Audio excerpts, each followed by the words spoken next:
Bab 241, di bawah pengepungan brutal. Ketika Huang Xiaolong tiba di tempat kejadian, Zhao Su dan Zhang Fu sedang bertarung dengan 4 orang di langit.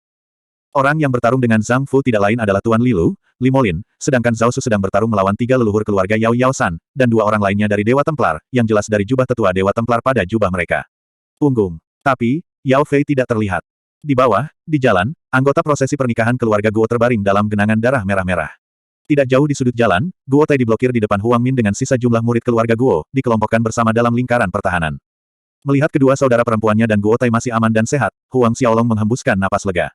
"Kakak," teriak Huang Min ketika dia melihat Huang Xiaolong dan dengan cepat berlari ke sisinya dengan Guo Tai. "Apakah kalian berdua baik-baik saja?" Huang Xiaolong khawatir. "Kami tidak terluka." Huang Min dan Guo Tai menggelengkan kepala. Ketegangan Huang Xiaolong menghilang ketika mendengar mereka tidak terluka. Pada saat ini, suara angin bersiul berdering di langit ketika tokoh-tokoh bergegas ke tempat pertempuran. Semua orang berbalik untuk melihat dan melihat itu adalah Kaisar Duanren dan leluhur keluarga Guo, Guo Chen. "Kami akan pergi." Melihatnya adalah Kaisar Duanren dan Guo Chen, Li Molin, yang sedang berjuang melawan Zhang Fu, melakukan serangan telapak tangan yang kuat untuk mendorong Zhang Fu kembali, menggonggong perintah kepada rekan-rekannya. Zhang Fu bertemu langsung dengan kepalanya. Sebuah ledakan menggelegar mendorong mereka berdua terpisah dan Li Molin mengambil kesempatan itu, menghilang ke dalam kekosongan dalam kedipan. 3 orang lainnya, Yao San dan 2 tetua Templar Dewa, melakukan hal yang sama. Ketiganya menyerang Zhao Su habis-habisan dengan serangan telapak tangan, menghilang ke dalam kekosongan setelah mendorong Zhao Su kembali. Beberapa detik setelah keempatnya melarikan diri, Kaisar Duanren dan Guo Chen tiba, ekspresi wajah mereka muram dan serius, dengan amarah mendidih di bawahnya. Terutama Guo Chen. Wajahnya menjadi gelap menghadapi pemandangan tubuh murid-murid keluarga Guo yang terbaring dalam genangan darah mereka sendiri. Keluarga Yao pergi terlalu jauh. Guo Chen meraung rendah melalui gigi yang terkatup, menekan amarahnya. Kebencian yang intens membakar matanya. Hari ini adalah kesempatan besar yang menggembirakan bagi keluarga Guo, namun Yao San tidak tahu malu untuk mengabaikan status alam seinnya, menyerang Guo Tai dan para murid ini. Tindakan ini memicu kemarahan Guo Chen. Tiba tidak jauh di belakang Kaisar Duanren dan Guo Chen adalah Duan Wuhen dan sekelompok ahli keluarga Guo. Namun, pernikahan itu urusan penting dan tidak ada gunanya melewatkan jam yang baik, sehingga Guo Chen menginstruksikan para ahli keluarga Guo untuk membereskan masalah sementara dia mencari pendapat Huang Xiaolong tentang pengaturan pernikahan, dan kemudian melanjutkan untuk mengirim Guo Tai kembali ke Guo Mansion bersama Huang Min, dikawal oleh para ahli keluarga Guo. "Tuan muda, leluhur keluarga Yao dan orang-orang itu, apakah kamu ingin kami?" Setelah kelompok Guo Tai meninggalkan tempat kejadian, Zhao Su mendekati Huang Xiaolong, bertanya. Huang Xiaolong menggelengkan kepalanya sebagai gantinya, tidak perlu mengejar. Meskipun Yao San itu hanyalah Saint Third Order, dengan para ahli Dewa Templar dan bantuan Li Molin, untuk mengejar dan membunuhnya tidak akan mudah. "Duanren," Huang Xiaolong memandang Kaisar Duanren di sebelahnya, "aku perlu merepotkanmu untuk mengunci kota dan mencari apakah ada Dewa Templar dan murid keluarga Yao." Kaisar Duanren menjawab dengan sopan, "Yang Nobel Huang terlalu sopan, tidak ada masalah sama sekali. Itu sesuatu yang harus kita lakukan." Petik 2. Huang Xiaolong mengangguk. Mengikuti permintaan Huang Xiaolong, Guo Chen juga mengirim ahli keluarga Guo untuk menyisir kota kekaisaran. Sekitar 1 jam kemudian, sisa prosesi pernikahan keluarga Guo tiba di rumah Guo bersama Guo Tai dan Huang Min. Dengan kedatangan Guo Tai dan Huang Min yang aman di Guo Mansion, keluarga Huang pergi. "Lebih lama, bagaimana kalau kita mencoba berdamai dengan keluarga Yao?" Dalam perjalanan, Su Yan menyarankan dengan wajah khawatir. Dia telah mendengar tentang leluhur keluarga Yao Yao San dan beberapa ahli Dewa Templar membantai banyak anggota prosesi pernikahan keluarga Guo di tengah jalan. Huang Xiaolong memandangi ibunya, memperhatikan garis kekhawatirannya yang dalam, dia menggelengkan kepalanya berkata, "Ibu, bahkan jika kita setuju untuk berbicara damai, keluarga Yao tidak akan setuju." Mengabaikan dendam pribadi yang dimiliki Huang Xiaolong dengan Yao Fei, fakta bahwa Huang Xiaolong membakar fondasi keluarga Yao selama ribuan tahun Yao Manor menjadi abu tidak berbeda dengan membakar semua kemungkinan perdamaian di antara mereka. Selain itu, dia tidak ingin berdamai dengan keluarga Yao. Su Yan mendesah dalam hati mendengar jawaban putranya. Bahkan, jauh di lubuk hatinya dia sudah tahu itu tidak berguna dan tidak mungkin. Tapi para Dewa Templar, Su Yan ragu-ragu. Pada penyebutan Dewa Templar, bahkan Huang Peng mengungkapkan ekspresi khawatir. Yang benar adalah leluhur keluarga Yao bukan ancaman, itu adalah Dewa Templar di punggungnya. Dari pembicaraan Zhao Su, Zhang Fu, Yu Ming, dan Fei Hou, baik Huang Peng maupun Su Yan memahami sampai tingkat tertentu seperti apa keberadaan mengerikan para Dewa Templar itu. Hegemoni tirani yang bahkan perlu dilakukan oleh seluruh kekaisaran Duanren. "Ibu, ayah, yakinlah, suatu hari akan datang ketika aku akan memusnahkan Dewa Templar dengan tangan aku sendiri." Huang Xiaolong berbicara sumpah perlahan. Dan hari ini tidak akan terlalu jauh. Baik Huang Peng dan Su Yan berpikir Huang Xiaolong menghibur mereka, sehingga tidak ada yang mengatakan lebih banyak tentang topik itu. Sekitar 1 jam kemudian, Huang Xiaolong, Huang Peng, Su Yan, dan Huang Xiaohai tiba di Guo Mansion. Ketika mereka tiba di pintu masuk depan, leluhur keluarga Guo Guo Chen, Guo Siwen, Guo Xiyuan, dan Guo Tai sudah menunggu mereka secara langsung. Dipimpin oleh Guo Chen secara pribadi, kelompok itu berjalan ke aula utama, duduk dalam 2 bagian. Kaisar Duanren telah tiba gelombang. Tak lama setelah Huang Xiaolong dan yang lainnya duduk, terdengar suara kepala pejabat keluarga Guo, Zhang Yue yang mengumumkan kedatangan Kaisar Duanren dari luar. Kaisar Duanren secara langsung. Semua orang yang hadir bingung, tetapi mereka berdiri dan pergi keluar untuk menyambut kaisar. Apapun, hari ini adalah pernikahan saudara perempuannya, sehingga Huang Xiaolong dapat dianggap sebagai setengah tuan rumah. Kaisar secara pribadi datang untuk jamuan makan, Huang Xiaolong memang harus pergi dan menyambutnya. Selamat, selamat, Persis ketika Huang Xiaolong dan yang lainnya melangkah melewati gerbang, Kaisar Duanren masuk dengan senyum lebar, menangkupkan tinjunya sebagai salam. Huang Xiaolong dan Guo Chen juga menangkupkan tinju mereka sebagai salam. Duan Wuhen mengikuti di belakang Kaisar Duanren juga menangkupkan tinjunya, memberi selamat kepada Huang Xiaolong dan Guo Chen dengan hormat. Selain Duan Wuhen, ada seorang wanita cantik dengan bangsawan bersatu bersama mereka. Huang Xiaolong menduga wanita ini pasti ibu Duan Wuhen dan dia benar. Kaisar Duanren memperkenalkannya sebagai ibu Duan Wuhen. Kedatangan Kaisar Duanren langsung menghidupkan jamuan.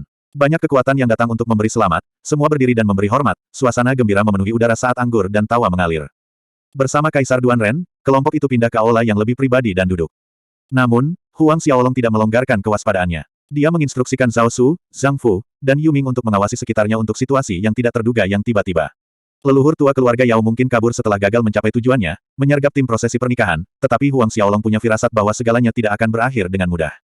Selain itu, ada sesuatu yang aneh tentang ketidakhadiran Yao Fei hari ini. Ketika suasana jamuan makan malam itu adalah yang paling ramai, seorang penjaga keluarga Huang menyerbu masuk sampai dia berada di depan Huang Xiaolong. Tuan muda, sebuah pesan datang, lebih dari selusin cabang Nine Tripod Commerce dikepung secara brutal. Lebih dari selusin cabang Nine Tripod Commerce dikepung secara brutal. Aula besar tenang dalam sekejap. Semata yang tak terhitung jumlahnya berpaling untuk melihat Huang Xiaolong. Cahaya tajam yang bersinar di mata Huang Xiaolong, tidak perlu dikatakan lagi, perdagangan 9 tripod berada di bawah pengepungan brutal seharusnya merupakan pekerjaan keluarga Yao dan Dewa para Templar. Bab 242, Racun Tak Berbentuk. Lebih dari selusin cabang Nine Tripod Commerce dikepung secara brutal. Seperti Huang Xiaolong, mereka yang hadir di pesta pernikahan dengan mudah menebak dalang adalah keluarga Yao dan Dewa Templar. Semua orang di aula tetap diam karena tidak ada yang berani mengganggu kontemplasi Huang Xiaolong.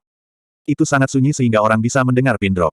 Tuan muda, haruskah aku melakukan perjalanan ke cabang? Detik berdetak dan Zhang Fu tiba-tiba berdiri berkata. Huang Xiaolong menggelengkan kepalanya sebagai gantinya pada pertanyaannya, tidak perlu. Ada lebih dari 10 cabang Nine Tripod Commerce yang dikepung, Zhang Fu sendirian, bahkan jika dia tahu bagaimana membelah diri menjadi selusin klon tubuh dan pergi ke sana, dia mungkin jatuh ke dalam perangkap musuh yang ditempatkan dengan baik. Tujuan keluarga dan Dewa Templar Yao dalam menyerang cabang Nine Tripod Commerce mungkin untuk menarik Zhao Su dan Zhang Fu menjauh dari sisinya. Bagaimana korban untuk setiap cabang? Huang Xiaolong berbalik, mengarahkan pertanyaan kepada penjaga keluarga Huang. Membalas Tuan Muda, para murid dari beberapa 9 perdagangan tripod adalah penjaga keluarga Huang ragu-ragu pada saat ini. Katakan, Huang Xiaolong mengangkat suaranya. Hampir semua mati. Hanya beberapa murid yang berhasil melarikan diri dari masing-masing cabang. Penjaga keluarga Huang mengatakan semuanya. Hampir semuanya mati. Wajah Huang Xiaolong menjadi gelap. Setiap cabang 9 tripod commerce memiliki setidaknya 3 hingga 400 murid, selusin cabang berjumlah 4-5 ribu murid. Lewati perintah, semua murid harus kembali dan berkumpul kembali di sini. Suara serius Huang Xiaolong terdengar. Utang ini, Huang Xiaolong menuliskannya untuk diselesaikan dengan keluarga Yao dan Dewa Templar di masa depan. Ya Tuan Muda, penjaga keluarga Huang menjawab dengan hormat. Huang Xiaolong melambaikan penjaga itu. Hari ini adalah pernikahan saudara perempuannya, hari yang penting baginya. Tepat pada saat ini, di halaman terbengkalai bobrok di bagian utara kota Kekaisaran Duanren, ruang berfluktuasi. Li Molin, leluhur keluarga Yao Yao San, dan 2 tetua Templar Dewa lainnya muncul dari kehampaan. Dan bersama mereka adalah Yao Fei dan Ao Baixue. 6 orang muncul secara total. Li Molin mencibir, aku tidak berharap Huang Xiaolong, bocah cilik itu, untuk menanggungnya dengan sangat baik, menggagalkan rencana kami. Ao Baixue mengerutkan kening dalam, dengan Zhao Su dan Zhang Fu di sekitar, akan sulit bagi kita untuk bertindak. Yao Fei mendengus, tidak masalah bahkan jika Zhao Su dan Zhang Fu hadir, racun tanpa bentuk aku tidak dapat terdeteksi bahkan oleh ahli alam Sein tingkat tinggi. Saat Yao Fei mengatakan ini, tangannya mengeluarkan batu giok ungu gelap botol keluar dari cincin spasialnya. Poison tak berbentuk. Kelima dengan Yao Fei sedikit memucat, termasuk alam Sein tingkat tinggi Li Molin. Toksisitas formless poison menggantikan semua racun lainnya, yang digembar-gemborkan sebagai raja racun. Menurut rumor, racun tanpa bentuk tidak memiliki warna, rasa, maupun bentuk. Sama sekali tidak terlihat oleh mata T3L4 nanogram dan indera, bahkan para ahli alam Sein tingkat tinggi tidak dapat mendeteksi keberadaannya. Setelah seseorang diracuni, selain para ahli alam Sein, yang bisa menekan dan secara bertahap memaksa racun dengan kekuatan Sein mereka, orang-orang dari alam rendah mati tanpa kecuali. Dan korban akan mengalami rasa sakit seperti gigitan dari jutaan semut, seperti taring tajam jutaan ular yang menusuk mereka, seperti merenggut jiwa oleh jutaan hantu, disiksa sampai saat-saat terakhir kematian. Namun, racun tak berbentuk dikatakan telah hilang lebih dari 200 tahun yang lalu, tidak ada yang membayangkan bahwa Yao Fei akan memiliki sesuatu seperti itu dalam kepemilikannya, bahkan leluhur keluarga Yao Yao San. Itu benar, racun tanpa bentuk. Yao Fei mengangguk dengan bangga, racun tanpa bentuk ini adalah sesuatu yang aku dapatkan setahun lalu dari sebuah gua di Raven Hills. Aku sudah menginstruksikan salah satu server anggur di Guo Mansion untuk mencampurkan racun ini ke dalam anggur perayaan yang disajikan hari ini di jamuan makan. Petik 2. Cahaya kejam melintas di mata Yao Fei, ketika Huang Xiaolong, bajingan itu, minum anggur, hehe. Bahkan, dia sudah bisa membayangkan wajah Huang Xiaolong terdistorsi dengan rasa sakit dan kesengsaraan. Limolin dan yang lainnya menghirup dengan tajam. Jika semuanya berjalan sesuai dengan apa yang dikatakan Yao Fei, hari ini, pernikahan Guo Manor akan berubah menjadi pemakaman massal. Tidak hanya Huang Xiaolong akan mati dalam siksaan, setiap anggota keluarga Huang, semua keluarga Guo dan murid-muridnya, para tamu yang datang untuk memberi selamat keluarga Guo, dari bangsawan ke leluhur pasukan besar dan kecil, semua akan memenuhi tujuan mereka. Hanya leluhur keluarga Guo Chen, Zhao Su, Zhang Fu, dan Kaisar Duanren yang bisa selamat. Bukankah ini terlalu berlebihan? Leluhur tua Yao San berkata dengan alisnya yang mengerut. Duan Wuhen dan Imperial Consort Fei juga ada di dalam Guo Mansion. Duan Wuhen adalah putra Kaisar Duanren yang paling disukai, penerus kekaisaran Duanren, sedangkan Imperial Consort Fei adalah selir kesayangan Kaisar Duanren, juga ibu kandung Duan Wuhen. Jika keduanya meninggal secara tragis di rumah Guo di bawah racun tak berbentuk, kebencian mereka akan berubah menjadi pertikaian darah di tempat keabadian. Jika itu yang terjadi, keluarga Yao tidak bisa dibangun kembali di tanah kekaisaran Duanren lagi. Yao Fei tahu apa yang dikhawatirkan leluhur keluarganya, dengan mengatakan, leluhur, Duanren tidak akan membiarkan kita menjadi bahkan jika kita tidak membunuh Duan Wuhen. Karena memang begitu, mengapa kita harus peduli pada Duan Wuhen belaka? Terlebih lagi, kita akan menghancurkan kekaisaran Duanren cepat atau lambat, membunuh Duan Wuhen sekarang seperti mencabut salah satu lengan lelaki tua itu. Bukankah itu jauh lebih menguntungkan bagi kita? Petik 2. Mendengar ini, Yao San mengangguk setuju. Pada saat ini, Guo Manor sekali lagi dipenuhi dengan suasana hati yang gembira. Sebagian besar, itu karena Huang Xiaolong menekan hal-hal yang berkaitan dengan serangan terhadap cabang 9 Tripod Commerce bahwa pesta pernikahan tidak banyak terpengaruh. Mendekati jam 1, Guo Tai dan Huang Min, mengenakan pakaian pengantin merah yang cemerlang, keluar untuk membungkuk ke surga dan bumi dan memberikan penghormatan kepada orang tua dan tua-tua di bawah bimbingan petugas ritual. Busur pertama ke surga dan bumi. Petugas ritual menangis di bagian atas paru-parunya. Setelah Guo Tai dan Huang Min melakukannya, petugas ritual melanjutkan, bungkuk kedua kepada orang tua. Menyaksikan dua anak muda, Huang Peng dan Su Yan, Guo Xiyuan, dan para tetua, termasuk Huang Xiaolong penuh sorak-sorai. Selesai melakukan busur mereka kepada orang tua, Guo Tai dan Huang Min membuat busur ketiga dan terakhir terhadap satu sama lain sebagai suami dan istri. Dengan demikian, upacara selesai. Hebat, mari kita bergerak ke kursi dan memulai perjamuan. Beberapa saat kemudian, leluhur keluarga Guo mengumumkan. Huang Xiaolong mengangguk. Melihat Huang Xiaolong mengangguk, semua orang berjalan ke meja, termasuk para tamu yang menunggu di aula luar, yang terdiri dari patriark dari seluruh kerajaan kekaisaran Duanren. Guo Xiyuan menginstruksikan kepala pejabat Zhang Yue untuk menyajikan anggur dan hidangan setelah mendapat persetujuan dari ayahnya, Guo Chen. Iya, Zhang Yue mengakui dengan hormat. Dia berbalik dan berteriak, sajikan anggur dan piring. Sajikan anggur dan hidangannya. Para pelayan keluarga Guo melakukan berbagai aksi, piring demi piring-piring dan kendi anggur dibawa ke meja para tamu. Tidak butuh waktu lama bagi mereka untuk membebani meja dengan hidangan harum dan berwarna-warni. Ada 16 jenis hidangan di setiap meja, setiap kelezatan dari daratan dan laut yang bisa dipikirkan orang, tawar yang memenuhi udara. Namun, ketika Guo Tai berdiri dengan cangkir anggur di tangannya untuk bersulang dengan Huang Peng, Huang Xiaolong, dan yang lainnya, suara Huang Xiaolong berdering tajam, tunggu. Itu terlalu mendadak bahwa para tamu terkejut, semua berbalik untuk melihat Huang Xiaolong. Di depan semua orang, Huang Xiaolong mengisap guci anggur ke tangannya dengan satu tangan, ada yang salah dengan anggur. Apa, ada yang salah dengan anggurnya? Semua yang hadir terkejut. Ini, tanda tanya tanda seru petik 2. Guo Chen, Kaisar Duanren, Zhao Su, Zhang Fu saling bertukar pandangan bingung. Sebelum mereka bisa mengatakan apa-apa, cahaya hitam dan biru menyilaukan keluar seperti kilat dari tubuh Huang Xiaolong, mengungkapkan roh kembaran naga kembarnya di belakangnya. Kedua naga hitam dan biru itu mengisap guci anggur, menarik untaian lampu ungu gelap dari guci anggur, berkumpul di udara di atas, berubah menjadi bayangan iblis yang samar, menjerit nyaring, membuat semua orang bergidik. Bab 243, dipromosikan ke gadis suci. Menyaksikan cahaya ungu gelap yang misterius terbang keluar dari kendi anggur ke udara, membentuk gambar aneh iblis yang melolong, semua orang yang hadir berubah menjadi putih pucat karena ini adalah sesuatu yang hanya bisa dicapai oleh racun yang paling beracun dari racun. Asap beracun berbentuk seperti iblis. Melihat asap berbentuk iblis ungu gelap di udara, sesuatu melintas di benak Zhao Su mengingat sesuatu. Dia berseru, ini adalah racun tak berbentuk. Racun tanpa bentuk. Para leluhur keluarga dan bangsawan sama-sama menjadi pucat pasi karena kaget ketika menyebutkan racun tak berbentuk. Kaisar Duanren dan Guo Chen melompat kaget. Racun tanpa bentuk, ini, bagaimana ini bisa terjadi? Bukankah racun tak berbentuk menghilang lebih dari 200 tahun yang lalu? Bagaimana itu bisa muncul di sini? Petik 2. Gelombang kejutan, kebingungan, dan kegelisahan menyapu para tamu. Kebanyakan dari mereka adalah leluhur dari pasukan kecil dan besar atau bagian dari keluarga kerajaan, pengetahuan mereka jauh melebihi rakyat jelata, oleh karena itu banyak dari mereka tahu satu atau dua hal tentang racun tanpa bentuk ini, bahkan Huang Xiaolong yang biasanya tenang di permukaan memiliki riak kejutan melintasi wajahnya. Sebelumnya, roh-roh bela diri naga kembar di tubuhnya gelisah karena alasan tertentu yang tidak bisa dia mengerti.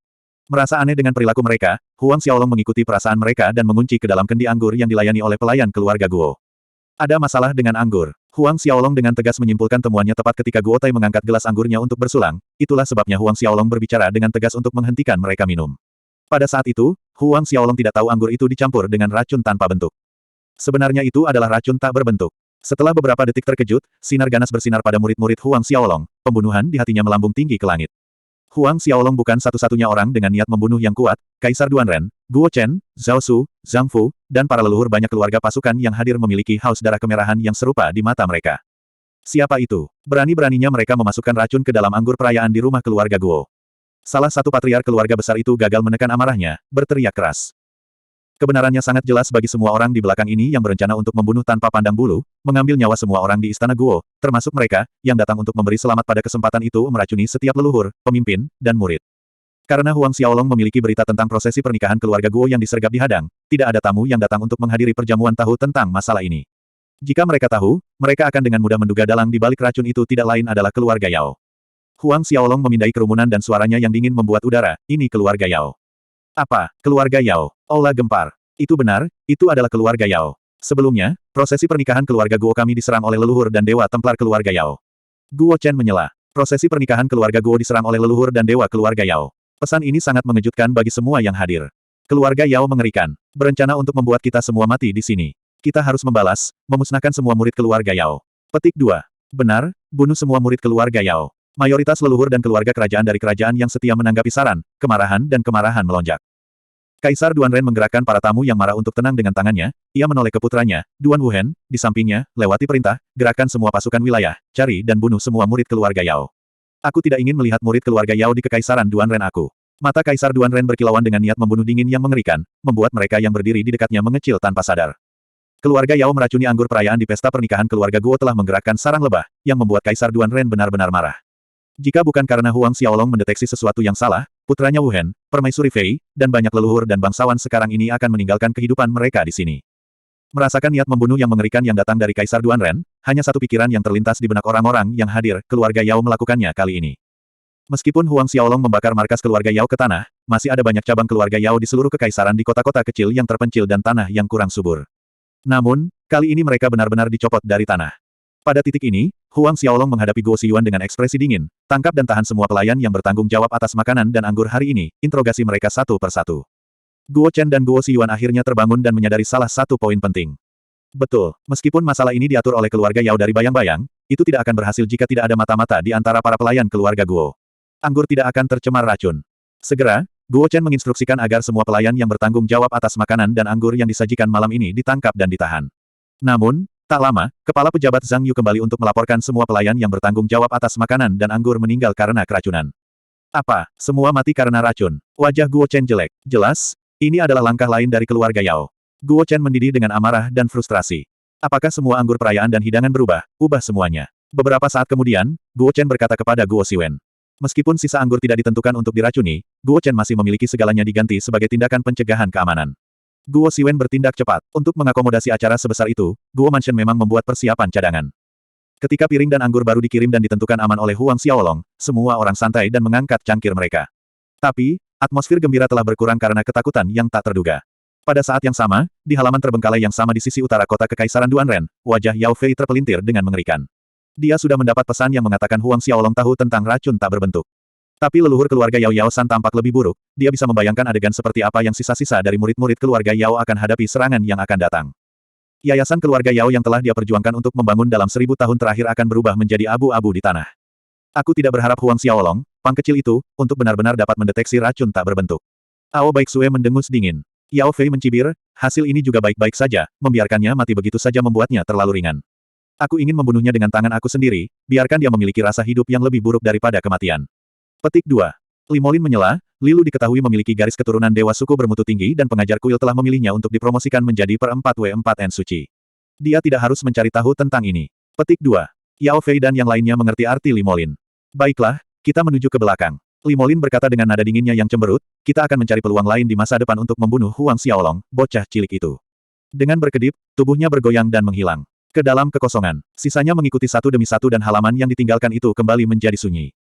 Malam turun dan lingkungannya sunyi. Pada jam ini, keluarga Huang sudah kembali ke estate bukit selatan dari Guo Mansion. Berdiri dengan tenang di halamannya, Huang Xiaolong merefleksikan acara hari itu, dari prosesi pernikahan keluarga Guo dan cabang Nine Tripod Commerce diserang ke Formless Poison dalam anggur, matanya menjadi semakin dingin. Dewa Templar, keluarga Yao, dia harus memusnahkan mereka paling awal. Pagi hari berikutnya, Huang Xiaolong keluar dari Aula Kuil Sumi dan menuju ke Aula Besar Perkebunan. Melihat bahwa kedua orang tuanya hadir, Huang Xiaolong ragu sejenak sebelum memberitahu mereka tentang rencananya untuk pergi ke Tanah Betlam. Apa, lebih lama, kamu akan pergi lagi? Semangat tinggi Su Yan berubah muram. Menyaksikan ekspresi ibunya, Huang Xiaolong merasakan sedikit rasa bersalah. Sambil mendesah dalam diam, dia mengangguk, ya, Bu.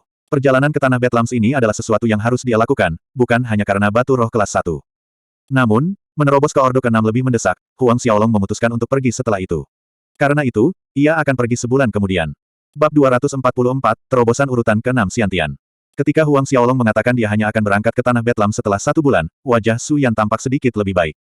Dengan demikian, dalam 1 bulan mendatang, Huang Xiaolong memusatkan upayanya untuk menembus Xiantian Six Order, menghabiskan waktunya untuk berkultivasi di dalam God Limit. Sumi. Selain seni Sumi yang saleh, taktik Asura, dan kitab suci metamorfosis tubuh, Huang Xiaolong bekerja untuk meningkatkan seni boneka kuno dan mandat jiwa dari mutiara jiwa absolut, keduanya sangat penting bagi Huang Xiaolong. Menggabungkan seni wayang kuno dan mandat jiwa, Huang Xiaolong percaya bahwa ia akan dapat mengendalikan dan membangun tim yang luas yang terbuat dari prajurit Xiantian. Dengan kekuatan Huang Xiaolong saat ini, ia dapat naik ke tingkat pertama seni wayang kuno dalam waktu 3 bulan, pada waktu itu, ia akan dapat memperbaiki Orde Xiantian ke-6, bahkan mungkin boneka Orde ke-7. Belum lagi, mandat jiwa juga bisa digunakan untuk mengendalikan prajurit Xiantian ke-6 dan ke-7. Ketika Huang Xiaolong masuk ke ranah Sein di masa depan, mungkin dia bahkan bisa mengendalikan prajurit ranah Sein. Waktu mengalir seperti air mengalir, 20 hari berlalu dengan tenang. Huang Xiaolong membagi sebagian besar dari 20 hari berlatih di kuil Sumi dan sisanya untuk menemani orang tuanya serta adik laki-lakinya, memberikan nasihat dalam kultivasi mereka. Terbatas oleh potensi roh bela diri mereka, hampir tidak ada peluang bagi Huang Peng, Su Yan, dan Huang Xiaohai untuk maju ke ranah Xiantian, tetapi Huang Xiaolong yakin dia bisa melakukan apa yang gagal dilakukan orang lain.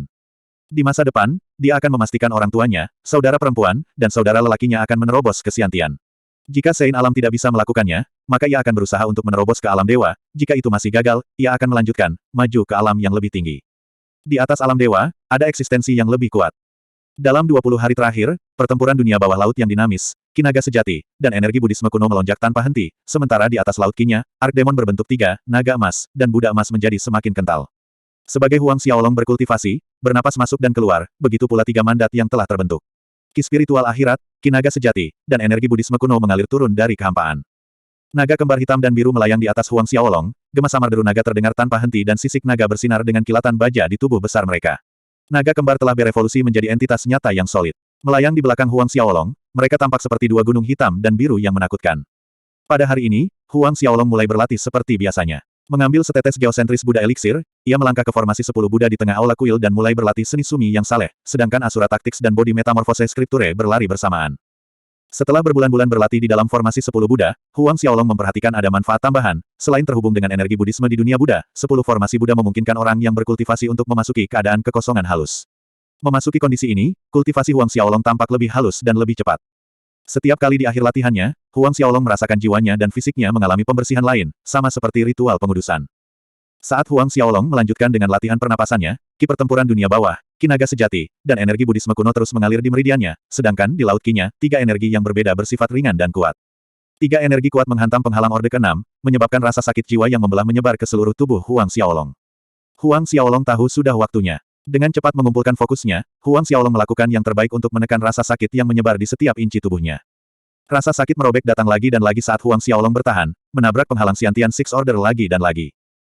Memasuki ranah Xiantian, khususnya ranah Xiantian tingkat menengah, setiap kenaikan pesanan seperti pertempuran yang berat, rasa sakit yang datang dengan itu adalah 10, 100 kali lipat apa yang dialami prajurit Haltian, begitu banyak sehingga bahkan orang sekuat yang berkeinginan seperti Huang Xiaolong nyaris tidak bisa mengertakkan gigi dan menanggung jiwa yang membelah rasa sakit. Itu berlangsung selama beberapa waktu, dan tiba-tiba, tubuh Huang Xiaolong bergetar ketika suara pecah bergema secara internal. 3 lampu berbeda meledak dari tubuh Huang Xiaolong, mengisi seluruh ruang kuil Sumi. Orde ke-6, dia menerobos. Pertempuran ki Netherworld, ki naga sejati, dan energi budisme kuno bersorak dalam rute meridian Xiantian Six Order Huang Xiaolong. Lampu terang meledak dari naga kembar yang melayang di atas, sisik naga jatuh seperti daun musim gugur dan menyesal ketika tubuh mereka menjadi lebih besar.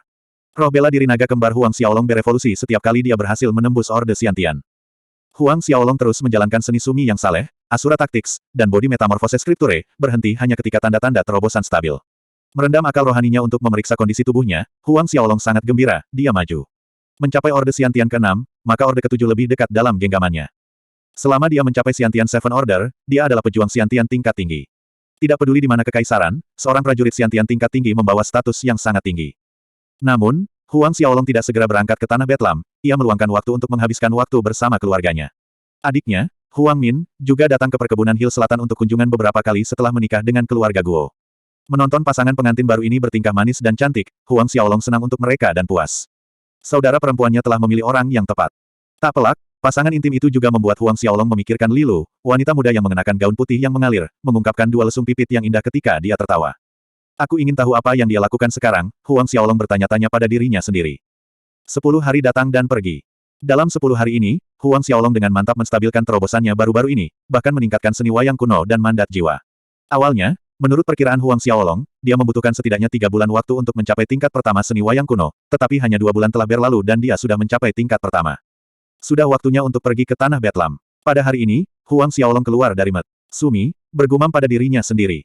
Betlam Lens. Selain membeli batu roh kelas 1 di Tanah Betlam, Huang Xiaolong punya motif lain, untuk membangun kekuatannya sendiri, kekuatan yang benar-benar miliknya.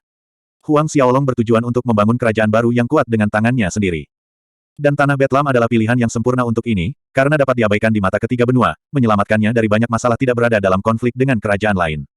Di aula besar, ketika Su Yan mendengar Huang Xiaolong pergi ke Tanah Betlam, apalagi, pergi sendirian, kata-kata terbang dari bibirnya, lagi, kamu ingin pergi ke Tanah Betlam sendirian. Tidak. Tentang Tanah Betlam, Su Yan telah mendengarnya dari Zhao Su dan Zhang Fu, dia sadar bahwa tempat itu dipenuhi dengan pembunuhan, kekejaman, dan orang jahat. Benar, Tuan Muda, terlalu berbahaya bagimu untuk pergi ke Betlam Lens sendirian. Entah aku atau Zhang Fu, salah satu dari kami harus menemanimu. Zhao Su mencoba membujuk. Zhang Fu menindaklanjuti, itu Tuan Muda yang benar. Tanah Betlam sangat berbeda dari kerajaan Buddha yang diberkati. Di Betlams, bahkan prajurit Xiantian Ten Order bisa kehilangan nyawanya kapan saja. Petik 2. Huang Xiaolong bersikeras, jangan berkata apa-apa lagi, aku sudah memutuskan untuk melakukan perjalanan sendirian. Dia ingin menggunakan waktu untuk menggiling, bagaimana mungkin dia tidak menyadari bahaya dan risiko yang terlibat. Selain itu, kehadiran Zhao Su dan Zhang Fu tidak bisa menjamin perlindungannya sepanjang waktu. Ketika Huang Peng dan Su Yan ingin mengatakan lebih banyak, Huang Xiaolong tertawa ringan, ayah, ibu, jangan khawatir, aku Gadlimet. Pemilik Sumi, aku tidak akan mati semudah itu. Petik 2. Legenda memilikinya, pemilik Gadlimet. Sumi dilindungi oleh kekuatan misterius, dan tidak akan jatuh dengan mudah. Bab 245, memasuki Tanah Betlam. Pemilik Gadlimet. Sumi tidak akan jatuh dengan mudah. Huang Peng dan Su Yan tercengang. Meskipun mereka berdua sadar akan putra mereka yang memiliki harta karun surgawi, tidak satu pun dari mereka yang pernah mendengar tentang perincian khusus ini. Pada titik ini, Zhao Su melangkah maju untuk menegaskan kembali, Tuan Rumah Huang, apa yang dikatakan Tuan Muda itu benar, memang ada legenda seperti itu. Zhang Fu di belakangnya mengangguk dengan meyakinkan juga. Zhao Su dan Zhang Fu mendengar legenda yang terkait dengannya. Melihat ini, hati khawatir Huang Peng dan Su Yan sedikit mengendur. Meski begitu, Huang Xiaolong tidak bisa melarikan diri ketika Su Yan mencengkram tangannya, mengatakan kepadanya selama lebih dari 1 jam ia harus menjaga dirinya sendiri. Keselamatan pertama, perhatikan, waspada, jangan berkelahi dengan orang lain, dan lebih. Huang Xiaolong tersenyum kecut di hatinya saat dia dengan sabar mendengarkan ibunya, mengomel selama lebih dari 1 jam. Hampir 2 jam kemudian, Huang Xiaolong mengucapkan selamat tinggal pada 4 orang yang memandangnya, Huang Peng, Su Yan, Zhao Su, dan Zhang Fu. Huang Xiaolong meninggalkan kota kekaisaran Duanren dengan berjalan kaki, dia memiliki roh naga-naga kembar terbang dan Met Sumi, oleh karena itu dia tidak memerlukan Maun. Menyaksikan sosok putranya tumbuh lebih kecil, redup, dan buram di depan matanya, Su Yan tidak bisa menahan matanya yang berlinang air mata. Tidak apa-apa, jangan menangis. Sudah lama berjanji, dia akan kembali dalam 2 tahun, Huang Peng melingkarkan tangannya di bahu istrinya, menghiburnya. Su Yan mengangguk, menghapus air matanya. Lalu dia tiba-tiba menambahkan, aku ingin tahu bagaimana keadaan anak Lilu itu. Huang Peng terkejut dengan topik yang tiba-tiba, tetapi dia berkata, jangan khawatir, lebih lama dan dia pasti akan bersama. Su Yan mengangguk lagi. Mereka berempat berbalik dan kembali ke Southern Hill Estate beberapa saat kemudian. Pada saat ini, di kerajaan tertentu di bawah wilayah Kekaisaran Duanren, Yao Fei mendengarkan laporan bawahannya. Cahaya kegembiraan kejam menyala di pupil matanya, kamu sangat yakin, Huang Xiaolong meninggalkan kota kerajaan Duanren sendirian. Ya Tuan Muda, tidak ada kesalahan tentang itu. Bawahan itu menjawab dengan hormat, Zhao Su dan Zhang Fu tidak mengikutinya, keduanya masih di perkebunan Bukit Selatan. Yao Fei tertawa terbahak-bahak mendengar bahwa, Huang Xiaolong, oh Huang Xiaolong, kali ini aku akan melihat bagaimana kamu dapat melarikan diri dari tangan aku. Dia berbalik ke arah bawahannya lagi, apakah kamu mencari tahu kemana ia menuju ke? Petik 2. Belum, tambah bawahan itu, tapi dia bepergian ke arah tenggara. Arah tenggara, Yao Fei mengulangi pada dirinya sendiri, dia berbalik berkata, terus membuat orang-orang menonton gerakan Southern Hill Estate pergi. Dia melambaikan tangan bawahannya setelah selesai memberikan instruksi. Bawahan itu memberi hormat dengan hormat sebelum membuat jalan keluar. Arah tenggara, sosok Yao Fei melompat ke udara, menghilang dengan kabur saat dia terbang ke tenggara, menembus ruang angkasa. 10 hari kemudian, Yao Fei mendarat di sebidang tanah kosong. Ketika kakinya menyentuh tanah, Yao Fei mengayunkan tinjunya dengan marah, menghancurkan 100 zang bukit kecil tidak jauh dari kepingan. Selama 10 hari terakhir, ia telah mengejar dan melacak, tetapi belum lagi bayangan Huang Xiaolong, ia bahkan tidak bisa menemukan rambut yang ditinggalkan oleh Huang Xiaolong di sepanjang jalan. Menurut laporan bawahannya, Huang Xiaolong dipastikan akan bepergian ke arah tenggara yang sama, tetapi 10 hari. Dia telah mengejar Huang Xiaolong selama 10 hari dan dia tidak menangkap sedikit pun kehadiran Huang Xiaolong. Huang Xiaolong, aku tidak percaya kamu bisa bersembunyi di bawah langit dan bumi ini. Yao Fei menggeram dengan ganas, dan menghilang dari tempat itu, melanjutkan pengejarannya. Dia menunggu waktu yang lama untuk kesempatan seperti ini, dia tidak akan membiarkannya begitu mudah. 1 bulan kemudian, di udara dekat salah satu perbatasan Springfound Empire, dengan sekejap, siluet Huang Xiaolong muncul. Melihat langit yang gelap, Huang Xiaolong mengamati sekeliling. Memutuskan tempat untuk istirahat malam itu, dia melompat ke salah satu bukit di depan. Dia akan melanjutkan perjalanannya besok. Huang Xiaolong tidak menyadari bahwa Yao Fei mengejarnya. Ini waktu 1 bulan, ia bepergian menggunakan God Limit. Sumi, mengendalikannya untuk terbang saat ia berlatih di pusat formasi 10 Buddha. Sepotong batu roh kelas surga yang diberikan oleh Si Fantian, Huang Xiaolong menggunakannya sebagai sumber energi 10 Buddha formasi. Batu roh kelas surga tidak diragukan lagi berharga, tetapi bagi Huang Xiaolong tidak ada yang lebih penting daripada meningkatkan kekuatannya. Hanya dengan menjadi lebih kuat dia bisa memiliki kualifikasi untuk berdiri di puncak dunia martial spirit. Kalau tidak, yang disebut kekayaan dan kekuasaan ini tidak lebih dari fata morgana. Dan karena dia berkultivasi di dalam God Limit, Sumi, Huang Xiaolong secara tidak sengaja menghindari kejaran Yao Fei. The God Limit, Sumi praktis adalah ruang independen sendiri, memotong sifat pelacakan dari luar. Belum lagi Yao Fei, yang merupakan puncak ordo ke-10 Xiantian akhir, bahkan ahli alam Sein awal tidak bisa merasakannya.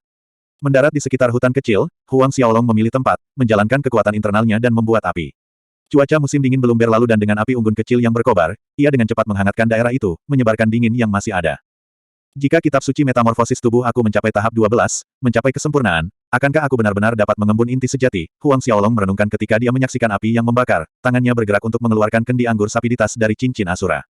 Hanya beberapa hari lagi dan bodi metamorfosis skripturenya akan maju ke stage 11, Fighting Form. Selama berada di bumi, penjelasan yang diturunkan oleh leluhurnya menyatakan bahwa dengan menyelesaikan 12 tahapan kitab suci metamorfosis tubuh, seseorang akan memasuki dunia kesempurnaan kecil dan kekuatan internal ki sejati di dalam dantian mereka akan berevolusi menjadi energi esensi sejati. Setelah itu, energi esensi sejati kemudian akan membangun kembali dan meningkatkan potensi fisik tubuh sejauh seseorang akan tetap terlihat awet muda.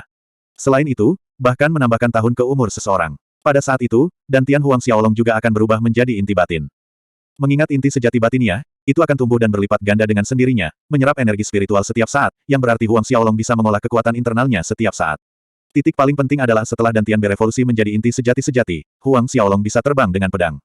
Penerbangan pedang, menurut perkiraan Huang Xiaolong, akan jauh lebih cepat daripada terbang di atas naga biru. Menurut legenda kuno, praktisi yang berhasil membentuk inti internal dapat terbang 10.000 li dalam sehari dengan pedang mereka. Ada juga Asura Tactics, aku berada di ujung menembus tahap keempat, Huang Xiaolong bergumam kepada siapapun. Taktik Asura, memasuki tahap keempat, Huang Xiaolong bisa membuka Eye of Hell, yang bisa melihat semua ilusi, menembus semua penghalang ruang angkasa, hingga melihat gunung lain di belakang gunung. Belum lagi, Eye of Hell mengalami serangan spiritual yang aneh. Jika Huang Xiaolong membuka mata neraka, itu berarti dia memiliki kartu as di tangannya. Lebih penting lagi, itu akan menyelamatkannya dari banyak masalah. Pagi tiba dan Huang Xiaolong melompat, terbang ke udara, melanjutkan perjalanannya ke tanah Betlam. 3 bulan berlalu, Huang Xiaolong akhirnya melintasi Snow Wind Continent, tiba di Betlam Lands. Selain bergegas dalam perjalanan, dia menghabiskan sebagian besar 3 bulan berkultivasi di kuil Sumi, sehingga menghindari masalah yang tidak perlu. Hanya kadang-kadang, ketika Huang Xiaolong tinggal di hutan belantara, ia akan bertemu dengan beberapa bandit kecil yang membawa Huang Xiaolong untuk beberapa orang yang suka bepergian sendirian. Mereka semua mudah diurus oleh Huang Xiaolong. Kekuatan Huang Xiaolong saat ini memungkinkan dia untuk dengan mudah berurusan dengan 2 Xiantian Seven Order rata-rata tanpa banyak berkeringat. Ini adalah Betlam Lands. Huang Xiaolong menatap tanah luas di depannya, pasir dan debu bergulir di angin kering.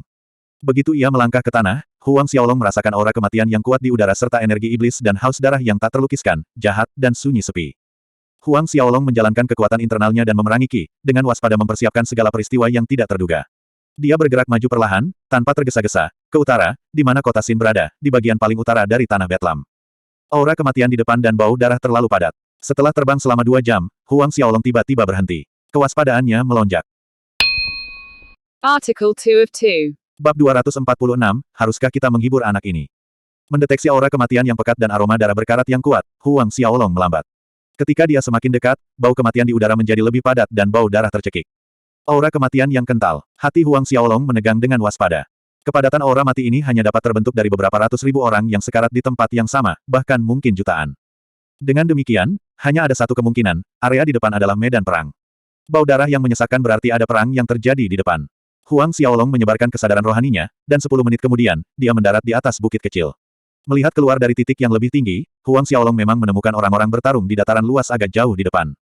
Dibedakan oleh warna merah dan kuning, dua pasukan, bersenjatakan gigi dengan pedang dan tombak, terlibat dalam pertempuran sengit, kuda jantan meraung dari ratusan mil, jeritan darah yang meliuk-liuk di antara belau yang mengamuk.